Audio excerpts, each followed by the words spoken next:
제가 어릴 때 종종 제사에 참석한 기억이 있습니다. 저희 집에 큰 집이 아니기 때문에 처음에 아주 어렸을 때는 제사가 없었는데 초등학교 1학년 때 어머니가 돌아가시고 제사가 시작됐습니다.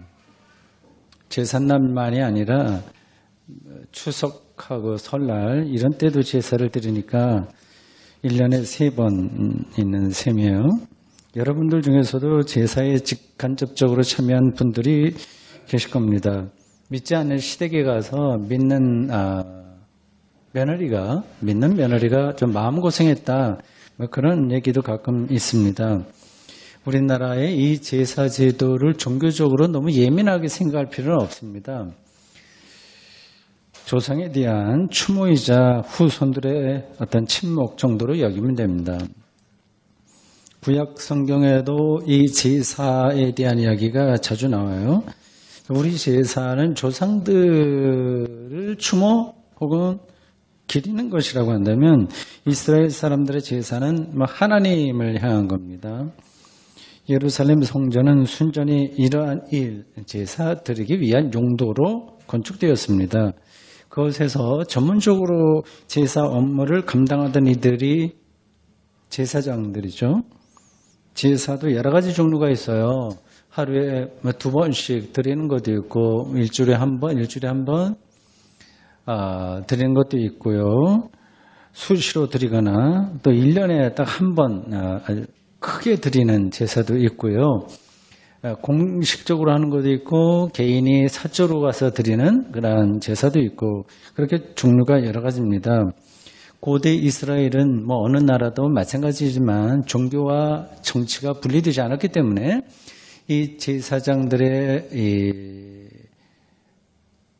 권위 이런 것들이 상당히 막강했습니다.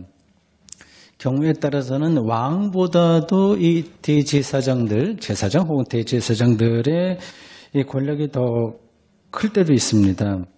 이스라엘이 주변의 제국에 의해서 이렇게 식민 통치를 받는다거나 아니면 완전히 이 왕조가 허물어졌을 때도 예루살렘 성전 중심의 유대교는 여전히 힘을 발휘할 수 있었는데 거기에 이제 그 교권이죠. 그걸 행사하던 사람들이 제사장들입니다.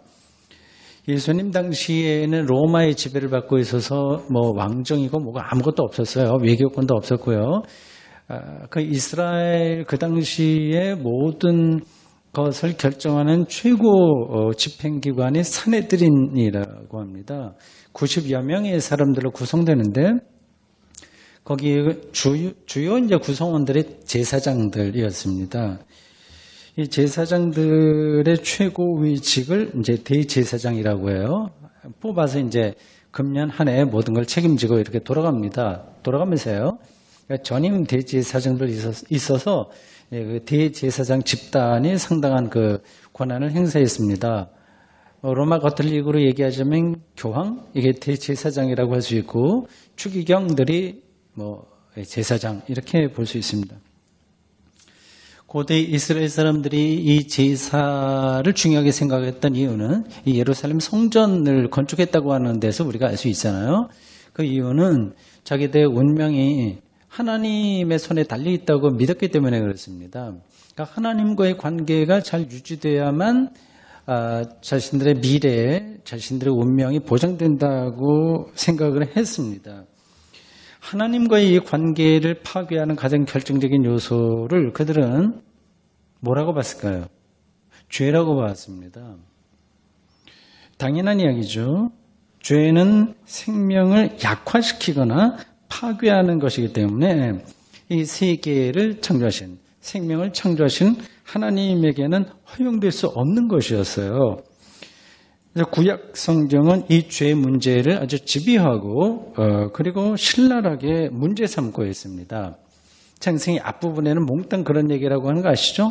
창조 사건 끝난 다음에 모든 게 다 죄의 문제예요. 아담과 이브가 하나님의 명령을 어기고 불순종해서 선악과를 따먹은 다음에 결국 하나님에 의해서 신락원이 되어버린 거죠. 에덴에서 추방당했습니다. 인간이 죄를 범하면 하나님과의 관계가 유지될 수 없다고 하는 경고죠.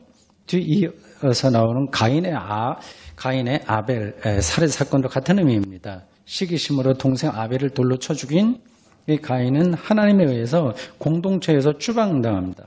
노아 홍수 사건도 이 죄에 깊이 연루된 인간이 하나님의 심판을 피할 수 없다고는 의미입니다. 몽땅 다 이 죄의 문제예요. 그만큼 고대 유대인들은 이 죄가 하나님과의 관계를 무너뜨리는 가장 결정적인 요인이라고 생각한 겁니다. 이게 이제 인간의 딜레마인 거예요. 죄를 갖고는 하나님에게 갈 수 없는 거, 관계가 허물어지는 것이고요. 그런데 인간은 죄를 범하지 않을 수 없다고 하는 이 딜레마에 있는 겁니다. 이 딜레마를 벗어날 수 있는 유일한 해결책은 당연히 속죄, 즉 죄의 용서입니다. 고대 이스라엘의 이 제사 제도는 이 속죄를 핵심으로 합니다. 여러 가지 종류의 제사가 있었어요. 그 개념에서도 그렇고 무엇을 하나님께 드리느냐 하는 그 드리는 종류에 따라서도 제사가 다른데 이 모든 것의 핵심은 속죄예요. 제사장은 이러한 종교의식을 주도하는 사람들입니다. 번제나 속죄제를 통해서 죄를 용서받을 수 있다고 하는 주장이 이제 이게 오늘 현대인들에게는 별로 와닿지 않아요. 여러분들 구약에 나와 있는 그런 이야기 들어도 읽어도 별로 마음에 움직임이 없을 겁니다. 남의 이야기를 들릴 겁니다.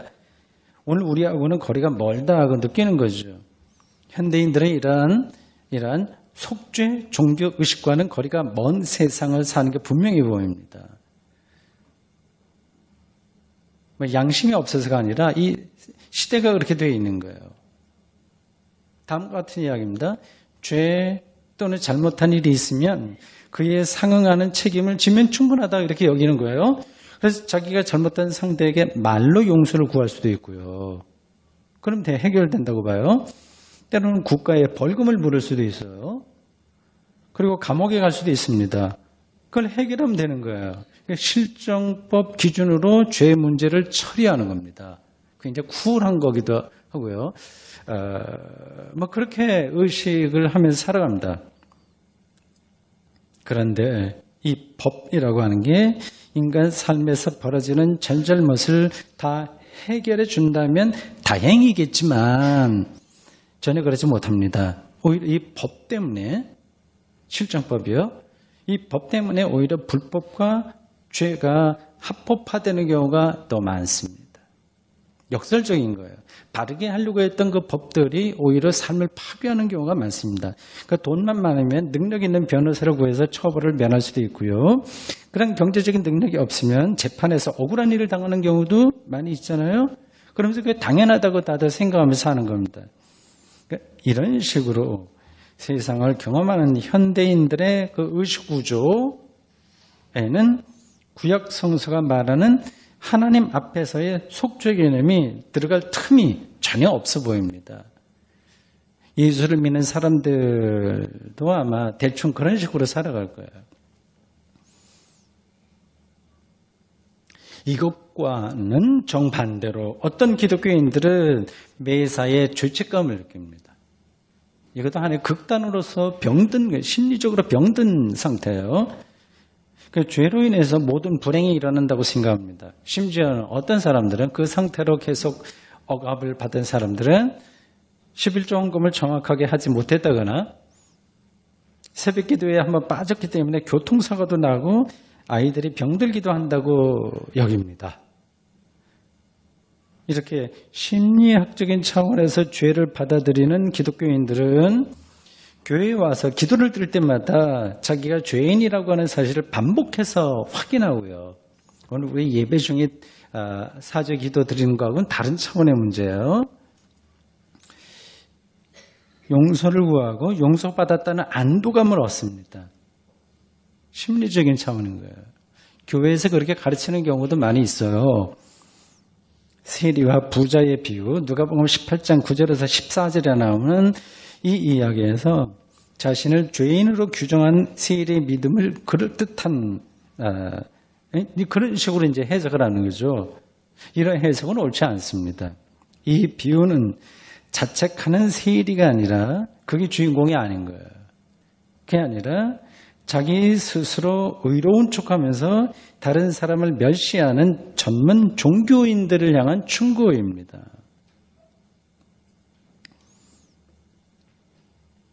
고대 이스라엘 사람들이 이 제사 행위를 통해서 기본적으로 속죄의 개념이 그 안에 있는 건데 하나님으로부터 용서받는다고 생각한 데에는 죄에 대한 존재론적 인식이 자리하고 있습니다.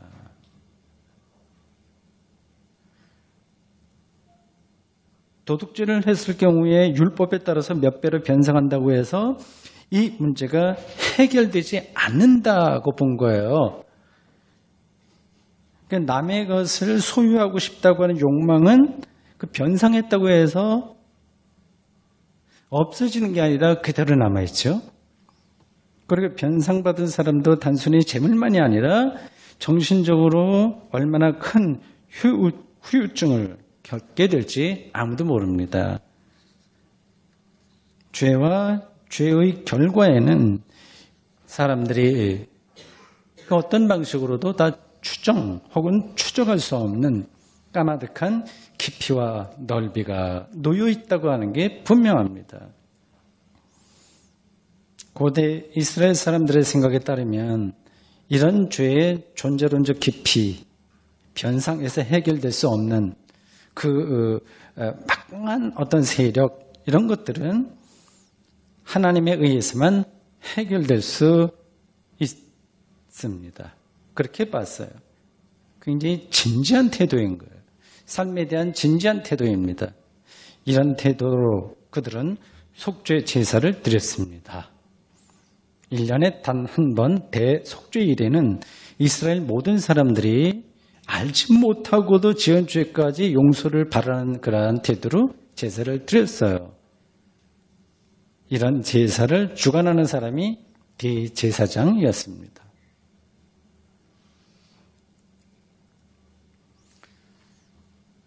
초기 기독교는 이스라엘의 제사 제도가 종교적으로 아무리 심층적인 의미가 있다고 하더라도 예수님에 의해서 끝났다 이렇게 보았습니다. 두 가지 의미에서 그렇습니다. 하나는 예수님이 자기 자신을 단 한 번의 희생 제물로 바침으로써 이스라엘 사람들의 제사에서 행해지던 소나 양이나 비둘기를 반복해서 바치는 그러한 희생 제물은 의미가 없어졌다고 하는 겁니다. 다른 하나는 예수님이 대제사장으로 인정받았기 때문에 예루살렘 성전의 다른 제사장들은 더 이상 의미가 없어졌다는 것입니다. 오늘 본문 마지막 절은 예수님이 이스라엘 제사장들처럼 아론의 혈통을 이어받은 게 아니라 그들은 그걸 굉장히 자랑스럽게 자부심을 갖고 생각을 했던 건데요.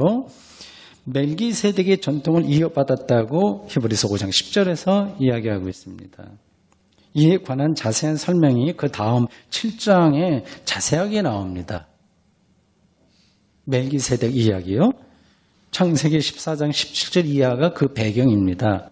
이건 간단한 거예요. 여러분들 아시는 분들은 아시겠지만 이렇습니다. 아브라함이 어떤 전쟁에 나가서 승리를 해요. 전쟁 노획물을 많이 갖고 돌아옵니다.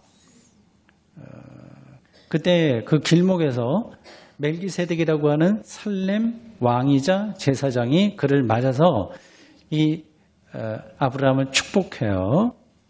그러자 아브라함이 이 멜기세덱에게 자기가 노획한 것 중에 10분의 1을 이렇게 줍니다. 그러니까 멜기세덱의 축복을 했고 아브라함이 자기의 소유의 일부를 드렸다고 하는 이 이야기에서 이 멜기세덱이 아브라함보다 더 우월하다고 하는 겁니다.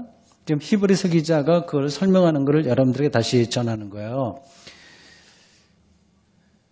그러니까 아브라함보다 더 위대했던 왕이자 제사장이었던 멜기세덱 이 전통을 시편 110편 4절을 근거로 해서 예수님이 이어받았다고 이야기하고 있습니다. 이건 두 개가 비교되는 거예요. 이스라엘 대제사장은 아론의 혈통에서만 나와야 됩니다. 이 아론은 12지파 중에서 레위 지파에 속하는 거예요. 아론은 모세의 형이고요. 그러니까 그들은 아브라함의 12지파의 레위, 그 중에서 그 레위 지파 속에 있는 모세와 아론 중에서 이 아론, 이게 이제 대제사장의 혈통인데 그걸 자부심을 느끼고 있었는데 이 아브라함보다 더 위대한 멜기세덱의 전통이 예수님에게 왔다. 구약 성경에 나와 있는 조금 복잡한 이야기를 히브리서 기자가 인용하면서 예수님이야말로 참된 대제사장이다. 이렇게 주장했습니다. 히브리서 기자의 이런 주장이 정말 옳을까요? 아니면 아무 근거도 없는데 이렇게 말하고 있는 것일까요? 여러분들이 성경을 촘촘하게 꼼꼼하게 따라가지 않으면 이거는 그 내용이 잘 들어오지 않을 겁니다.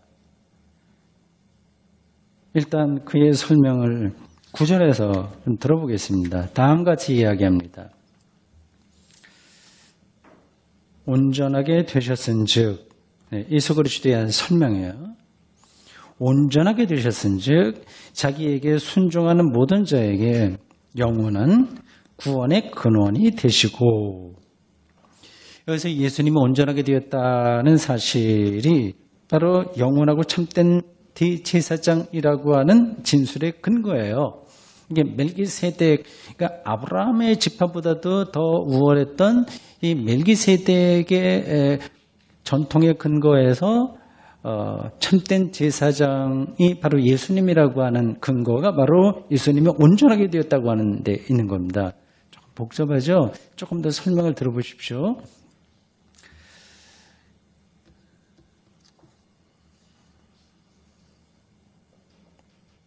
예수님이 온전하게 되었다고 하는 말이 무슨 뜻인지를 일단 아셔야 됩니다. 그는 신이니까, 하나님의 아들이니까 당연히 완전하지. 그렇게 생각하면 틀린 건 아닌데 옳은 것도 아닙니다. 예수님이 대제사장이라고 하는 근거가 온전하게 혹은 완전하게 되셨다고 하는 사실이 있는데, 예수님이 완전하게 되셨다고 하는 것이 도대체 무엇을 가리키느냐고 하는 거죠.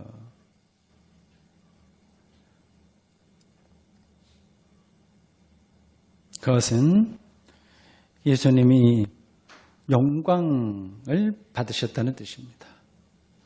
영광으로 변하셨다고 하는 뜻입니다.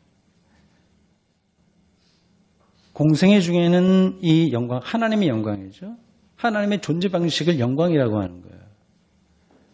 하나님의 존재 방식, 통치 방식이 영광이에요. 그게 이제 예수님이 공생애 중에는 이 영광이 비밀한 방식으로 예수님과 함께 했다면, 이제 부활, 승천 이후로 예수님은 실질적으로 영광 안으로 들어가셨습니다. 예수님이 영광을 받으셨다고 하는 것은 부활, 승천하셨다고 하는 뜻입니다. 생명의 근원으로 들어갔다고 하는 뜻이고요. 하나님과 일치가 되었다고 하는 뜻입니다. 이 부활 승천으로 인해서 예수님은 세상에 살면서 겪어야만 했을 인간적인 한계에서 벗어나 하나님과 동일한 권능을 행사할 수 있게 되었습니다. 그게 이제 초기 기독교인들이 예수님의 운명에서 뚫어본 핵심인 거예요. 그래서 사도신경은 이 사실을 다음과 같이 고백합니다. 하늘에 오르시어 전능하신 아버지 하나님 우편에 앉아 계시다가, 하나님의 우편, 전능한 자리, 하나님과 동일한 존재 능력을 가지고 계신 분이 되셨다고 하는 뜻입니다. 예수님이 부활 승천으로 영광을 받으시고 완전하게 되었다고 하는 진술이 구체적으로 무엇인지를 생각해 보십시오. 이것을 알고 설명할 수 있으면 기독교 교리의 모든 것을 아는 것과 같습니다. 2000년 전 예수님을 따르던 제자들은 예수님이 당시 유대교의 고위 당국자들과 로마 총독에 의해서 십자가 처형을 당한 뒤에 자신들이 전혀 예상하지 못한 어떤 현상을 경험했습니다. 예수님을 궁극적인 생명의 리얼리티로, 현실성으로, 실체로 경험했습니다. 그 종말에 그들이 경험한 것은 종말에 완성될 절대적인 생명으로서 비밀스럽게 공개적으로가 아니라 다른 방식으로 미리 경험한 겁니다. 살아있는 사람이 죽음 너머의 새로운 세계를 미리 경험한 것과 같습니다. 그래서 그들은 자신들이 경험한 그 현상을 예수님의 현현이라고 보통 신학에서 얘기하는데 그 현상을 부활이다 이렇게 증언하기 시작했습니다. 다른 말로는 설명할 수 없는 그 궁극적인 생명의 현현을 경험했기 때문에 그것을 부활이다. 예수님이 다시 사셨다. 죽은 자 가운데서 다시 사셨다. 그렇게 선포했습니다. 이러한 부활의 빛에서 그들은 지나가면서 한 말씀 드려야 되겠네요. 이 부활이라고 하는 것을 그 용어 자체가 우리가 모든 것을 다 말해주지는 못합니다. 예수님에게 일어났던 사건에 대한 그 당시 초기 기독교인들이 다른 언어가 없어서 그 식으로 선포를 한 거예요. 그 모든 비밀은 종말에 밝혀지게 될 겁니다. 이 부활의 빛에서 그들은 예수님의 공생에서 벌어진 일들, 그의 말씀, 그의 행위, 그런 것들을 새롭게 이해할 수 있게 되었고요. 한 걸음 더 나가서 종말에 완성될 생명의 완성도 이해하고 믿을 수 있게 되었습니다. 놀라운 경험들을 그들이 한 거예요. 그 종말에 예수님이 재림할 것이라고 하는 사실도 알게 되었습니다. 즉 예수님의 운명을 오심과 공생애와 고난과 십자가와 죽음, 부활, 승천에 이르는 그 운명을 하나님의 구원으로 인식하고 믿게 되었습니다. 이것이 바로 예수님이 하나님의 영광에, 즉 하나님의 하나님 되심에 참여했다는 뜻입니다. 이 사실에 근거해서 히브리서 기자는 예수 그리스도가 완전하게 되셨다, 온전하게 되셨다 이렇게 선포한 겁니다. 저는 이 히브리서 기자의 말에 동의합니다. 지금까지의 말을 조금 정리해 보실까요? 예수 그리스도가 참된 대제사장이 되셨다고 주장할 수 있는 근거는 그가 완전하게 되셨다는 사실에 있어요. 그 완전은 예수 그리스도가 부활 승천으로 하나님의 영광에 들어가셨다고 하는 뜻입니다. 여기에 근거해서 예수 그리스도를 오늘 본문은 9절에서 말하는데 자기에게 순종하는 모든 자에게 영원한 구원의 근원이 되셨다고 했습니다. 영원한 구원의 근원 말이죠. 영원한 구원의 근원은 영원한 생명의 근원이라고 하는 말로 바꿔 불러도 됩니다. 자기에게 순종하는 자는 예수 그리스도를 믿는 자를 가리키는 거예요. 예수 그리스도를 믿는 자에게는 이제 예수님이 영원한 구원, 영원한 생명의 근원이 되셨다. 이렇게 과감하게 히브리서 기자가 전하고 있습니다. 물론 저는 그 말에 동의하고 그것을 믿습니다.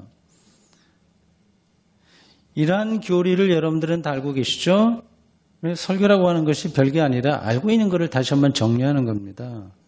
근데 알고 있다고 해서 우리가 이 기독교 교리가 말하고 있는 그 삶의 능력으로 무조건 들어가는 것은 아닌 거예요. 영원한 구원의 근원이라고 하는 사실이 우리 영혼의 공명이 되어야 되는데 따로 놀잖아요. 그리고 그 사실에 우리가 몰입할 수 있어야 되는데 산만하잖아요. 우리 생각이요. 근데 어떻게 우리가 기독교 신앙으로 산다고 그리고 그 능력에 기대에 있다고 말할 수 있겠습니까?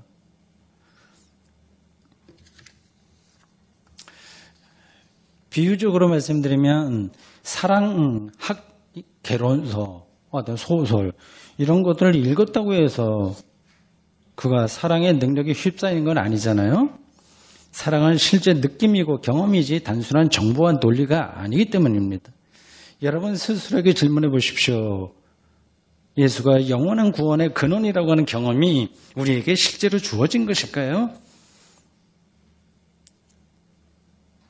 이게 뭘 가르치는지 알지도 못한 채 습관적으로 아멘 이렇게 대답하는 사람들도 있을 겁니다. 그런 순박한 신앙이 나쁜 거는 아닙니다만은 왜 아멘이라고 대답하는지에 대해서 설명할 수는 있어야 됩니다. 설명하실 수 있으신가요?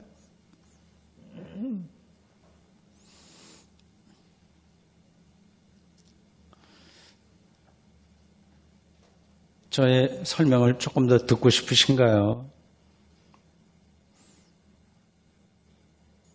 대답은 간단하고 명료합니다. 이게 뭘 가리키는지 말이죠. 예수가 영원한 구원의 근원이라고 하는 말은 우리가 예수 그리스도를 믿음으로써 의로워졌다고 하는 이 사실에 기초하고 있습니다. 의라고 하는 말을 기억하세요. 의, 옳음이에요. 하나님으로부터 네가 옳다 이렇게 인정을 받는 겁니다. 그 엄청난 사실에 우리가 들어갈 수만 있다면 우리는 순전한 자유와 기쁨으로 살게 됩니다. 우리의 무의식에 자리 잡고 있는 죄의식까지 다 극복되기 때문입니다.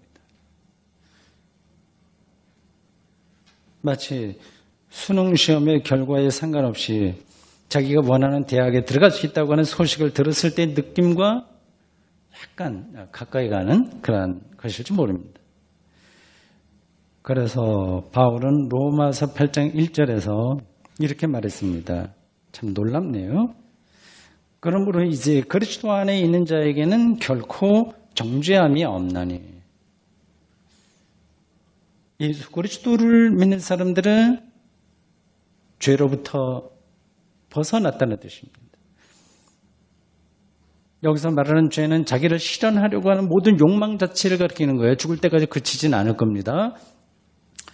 이 욕망 실현, 이 욕망으로 인해서 사람은 평생 자기가 자기를 성취해야 된다는, 즉 자기가 자기를 구원해야 된다는 부담감으로부터 벗어나지 못합니다.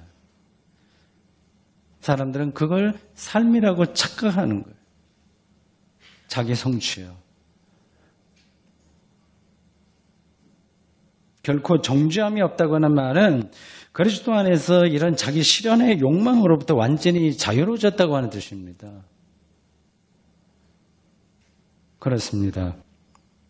십자가와 부활의 예수 그리스도를 믿음으로써 하나님으로부터 의롭다 인정을 받은 우리는 이제 죄와 죽음의 논리에서 벗어난 고린도후서 5장 17절에 말하듯이 새로운 피조물이, 존재론적으로 새로운 피조물이 되었습니다.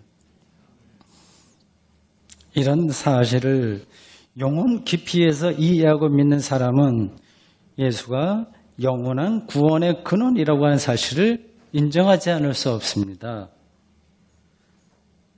그렇지 않습니까?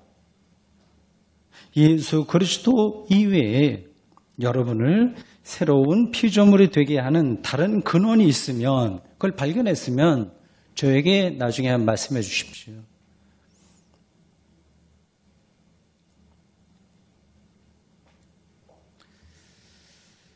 예수 그리스도를 믿음으로써 의로워졌다고 하는 사실을 단순히 도덕성이나 출세나 평판처럼 사람들로부터 인정받는 어떤 것쯤으로 보면 곤란하지요? 이미 이건 여러분들이 알고 계실 겁니다. 의로우셨다고 할 때 그 의는 하나님에게만 가능한 생명의 능력입니다.